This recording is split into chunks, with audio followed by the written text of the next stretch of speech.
Hello, students. A very good afternoon to you all. I hope you all are doing well. This is the second lecture of your online computer class, and today we'll proceed with the same chapter, networking concepts. Let's discuss a few important terminologies today. First is conferencing and video conferencing. Most of you are already aware with these terms. Let's try to understand them more clearly. Conferencing basically means to talk different people in order to discuss ideas. You can simply say a kind of meeting. Whenever we are connected with other people through an audio call, this will be termed as conferencing. Whenever we are connected with two or more people through a video call, will be termed as video conferencing.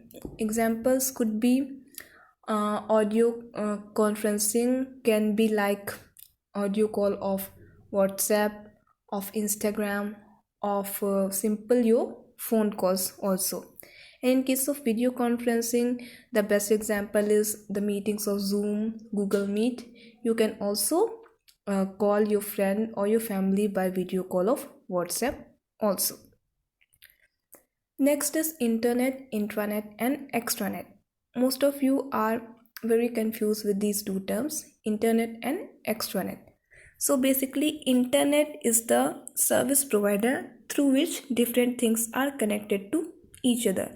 It enables us to connect with different things, a kind of service. Now, how will we connect to others? We can simply access the website of those particular organizations so as to connect with them. In order to internet intranet, let's consider the website of your school. It has two ends. At one end there are the users of the organization, and on the other hand they are the students. So the part of this website or the network which is open only to the official users of this particular website, means limited number of people or the people of the organization can access this part. This will be called intranet. And the part which is open to you, that is, you are only able to access limited amount of information.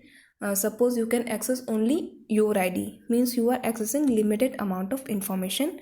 This part will be called extranet. Intranet is the limited part which is accessed by limited number of people, that is the people of that particular organization. And extranet is the part which is open to all, but you can access limited amount of data through it. This part will be called extranet. Here you can see in this picture, the part on right side is the organizational part, it is intranet. The part on the left side, suppose these are different students of your school, this will be extranet. And how they are connected to each other? By the help of internet. Next is Bluetooth. It is a very common wireless technology used to share data and also to connect devices. The uses of Bluetooth can be divided into three parts. First is basic sharing of data, that is, two devices can be connected to each other. They can simply transfer the files, that is from laptops to tablets to PCs and also to the phones. Next part is to stream data, which simply means the way you are able to connect your headphones to your laptops or to your phones in order to listen to audios or video sound. You can also connect your phone through Bluetooth to your cars in order to play music. Here you are not actually transferring that particular sound to your car's memory device, but simply you are playing that music through the speakers of your car. And another use is to control devices. There are different kinds of smart bulbs are there which can be accessed by the help of Bluetooth. There are also smart watches to which we connect with our phones in order to control them, which are able to count our number of steps which we have traveled, also able to measure our heartbeats. And we can also connect different kinds of devices like keyboards, mouses of our computer through Bluetooth process. So these are three different areas of use of Bluetooth. First is to simply transfer data, second is to stream data, and third is to control other devices. The last topic of today is protocol. The basic meaning of protocol is rules.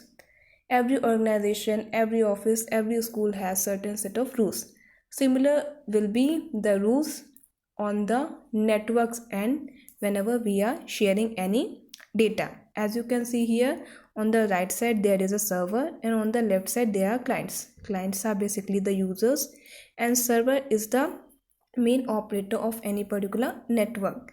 The way data is shared from this server to the clients is depend on certain protocols, that is on certain rules.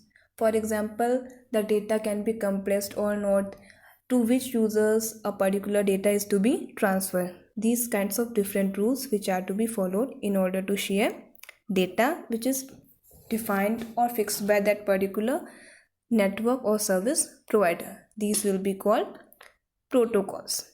So this is the last topic of today. I have a few questions for you. You can answer these questions in the comment box also, and also just write it down in your rough copies. First one is you have to give examples of conferencing and video conferencing. Next one is where did you use Bluetooth technology today? And the last one is why do the networks reduce the size of images or files whenever you transfer them over it? Think about it and answer. That's all for today. Thank you and a very happy Holi to you all.